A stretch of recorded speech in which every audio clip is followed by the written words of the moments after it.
So here is Themify app, and inside of this app, they have a pretty cool feature which is called chat widgets. In many apps, this is like a separate feature by itself, like a separate app by itself. There is Lockscreen app where it's just about messaging your friends on the lock screen. So yeah, you can just use this, and yeah, then you can just go to chat widgets, and then first of all, you just need to add your contacts. So you just tap plus icon in top left, and then you can just paste contact code.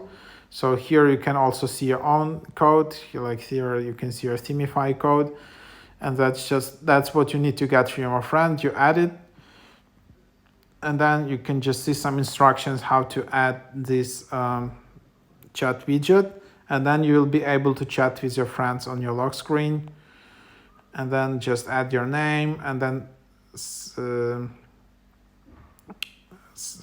and then yeah. So then when you installed it, there you have it. You need to install the lock screen widget itself. You need to go to wallpaper, tap customize, and then just search for Themify, and then here is the chat widget, and then you just need to add it here. And then, yeah, you will just be able to instantly write something on your friend's lock screen from the app. So yeah, you don't need any other app. You can just do it via Themify app.